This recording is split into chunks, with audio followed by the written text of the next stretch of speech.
Hello everybody, a good day to you all. Today I'm talking about Doom Patrol, Season number 1, Episode number 7, Therapy Patrol. This episode is directed by Rob Hardy.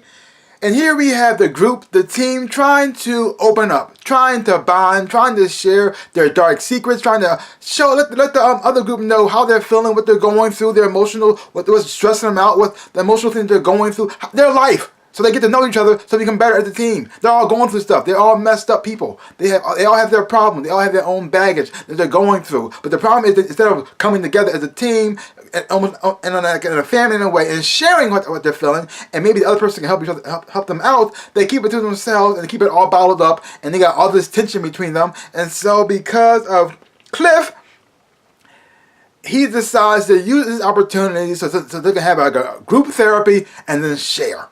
Share what they're feeling. Share their fears. Share their happiness. Share their hopes. Share their dreams. Just share. So that way the team can come together and so they can find Chief and everybody, and so they can stop Mr. Nobody. Because right now, they're pretty much by themselves. Even though they're in a group, they're separate. And they're going through a lot of crap. And they gotta go through this. So they said, so Cliff saying, so even though it was Cyborg calling a meeting for the team to try to find a plan to find Chief, this turned into a therapy session where they can open up so they can say what's inside their souls. And I gotta say, I loved every single minute of it. It was a lot more serious than most of the time, but at the same time, it's still weird and unpredictable. I did not see where the show was going to go. I didn't know what's going to happen. I didn't know how much it was going to open up. And then when you find out who was behind the reason, like, because Cliff is going through a problem right now. He's having some kind of emotional breakdown. His brain is something weird going wrong with him, but you don't know exactly what's going on. And then you find out the source and the reason behind it, and how much Nobody played the part in this. And the person who he used, not a person. Spoiler right here. He used a rat. He used the rat's vengeance to take down Mr. Robot. A rat. Not a super rat, not some mutated rat full of some ooze. No. A regular country rat, living out in the woods. Help me get revenge. It was the most insane thing I've seen in my life. And it pretty much almost worked. Which is even more insane. First of all, Alan Tudyk and Mr. Nobody is amazing. He wasn't physically part of the show, but his voice was there.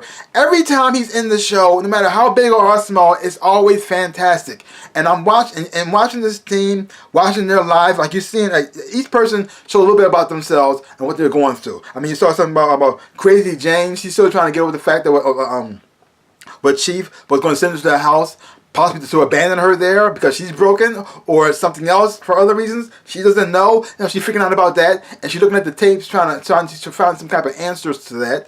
But she's doing it by herself. Then you have Cliff finding out that his daughter moved on without him, and not only that, but she has somebody to replace him as a father, and it was somebody he knows, and now he's freaking out about that.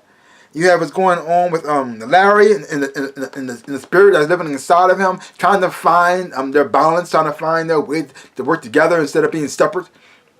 You have what's going on with Rita Farr. You get more of her backstory, and her just trying to you just see her just trying to get out of bed.